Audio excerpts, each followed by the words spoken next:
with the attendance of Foreign Minister Sameh Shukri. Presidential spokesman Ambassador Ala Yusuf said that President Sisi had welcomed the delegation and praised the efforts exerted by Rohrer Baker to boost Egyptian-American ties. President Sisi asserted that both nations have strong, historic and extended ties, adding that Egypt looks forward to bolstering and developing cooperation with the United States in the coming period. During the meeting, the delegation stressed on the significance of Egyptian-American relations and expressed their support for the efforts exerted to develop and enhance these ties on all levels, especially after U.S. President Donald Trump has taken office. They also stated that the United States is looking forward to President Sisi's visit to Washington, reiterating that during this visit the attendees will discuss means of boosting ties and bolstering consultation and coordination. The delegation also said that Egypt is considered a pivotal partner in its fight against terrorism and extremism due to the country's effective policy concerning the matter.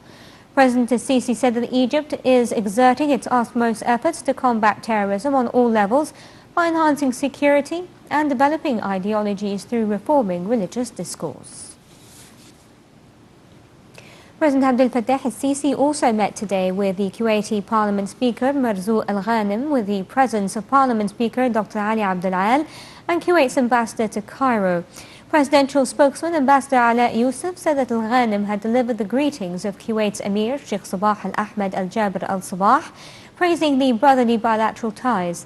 He stressed that the Kuwaiti leadership and people value these ties and are keen on developing them on all levels.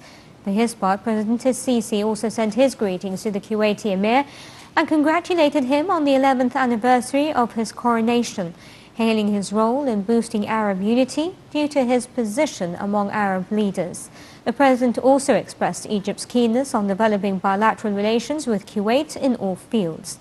President Sisi also congratulated al-Ghanem on his re-election as the head of Kuwait's parliament last November, praising Kuwait's democratic experience.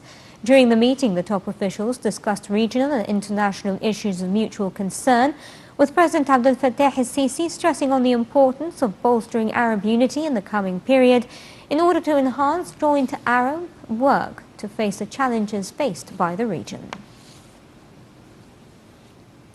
The head of state is to meet with visiting Lebanese President Michel Aoun in Cairo on Monday for an Egyptian-Lebanese summit. The two leaders will discuss the situation in the region.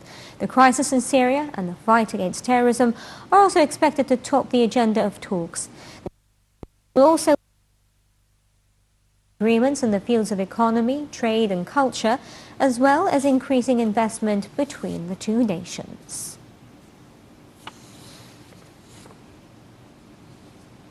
The Commissioners' Board of the High Constitutional Court has delayed a hearing to block the annulment of a naval border demarcation agreement with the Kingdom of Saudi Arabia until March the 12th.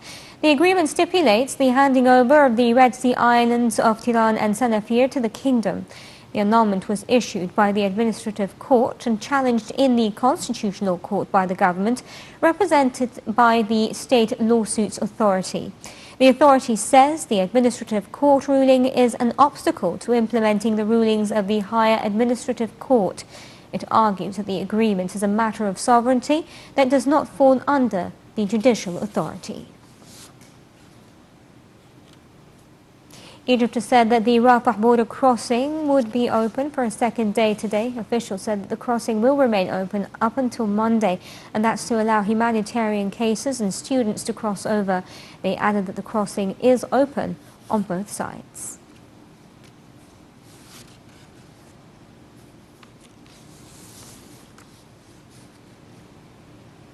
More local news. And Arab League Secretary General Ahmed Abul Ghaid met with Director of the Field Operations at the United Nations, John Ging, who is currently on a visit to Cairo. The Arab League's chief spokesman, Mahmoud Hafifi, said that the meeting discussed means of boosting cooperation between the two organizations to supply humanitarian aid to war-hit areas in the Arab region. He added that Abul Ghaid has stressed on the significant role played by the United Nations in dealing with the deteriorating humanitarian situation in the war-hit regions. Let's go to Syria, where the opposition announced its 21-member delegation, including 10 rebel representatives, for a new round of UN-sponsored peace talks in Geneva, scheduled for February the 20th. The delegation will be headed by Nasr al-Hariri, a member of the National Coalition. The delegation's chief negotiator was named Mohammed Sabra.